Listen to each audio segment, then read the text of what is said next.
some debatable sections in Indian Penal Code. Section 377 or 377. This section of IPC punishes unnatural sexual acts.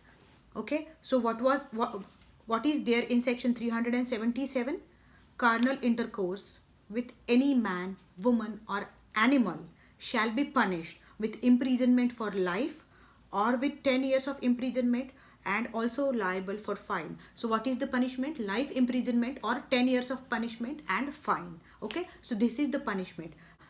After a case Navtej Singh Johar and others versus Union of India, after this case Supreme Court decriminalized all consensual sex among adults. Consensual means with consent, with permission. Okay, so such type of sex activities are excluded from section 377, including homosexual act. So if there is a consensus between adults, such type of sex is allowed, and rest of the section is not touched. It means intercourse with animal is still banned under section 377, but a part which criminalized homosexuality is struck down or is removed from section 377 of IPC. So this is again a debatable section in IPC, section 377, which punishes unnatural sexual offenses.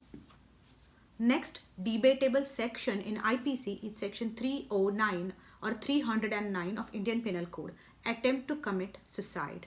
First know the section.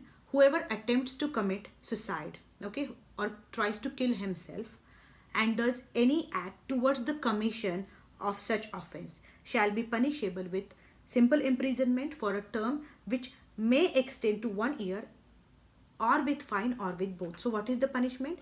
1 year of imprisonment, okay, or fine, or with both.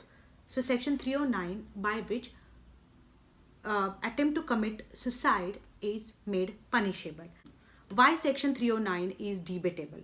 Okay, it means whether person has right to die. If person has right to die, or if right to life includes right to die, then section 309 is unconstitutional because it punishes attempt to commit suicide. So finally that question was resolved in P. Rathiram, okay, and it was provided by court that section 309 is constitutional. Right to life is there, and death is unnatural termination of right to life, and that's why section 309 is not anti-constitutional. But there is a call for decriminalizing this section because according to Mental Health Care Act 217, section 115 provides that whenever a person commits suicide or tries to commit suicide, there is a presumption that he is under stress or some problem is there, and because of that problem he is committing suicide, and that's why it should be criminalized. It means it should not be punishable by law. So but it is still punishable by law under section 309 of IPC, and that's why this is a debatable section.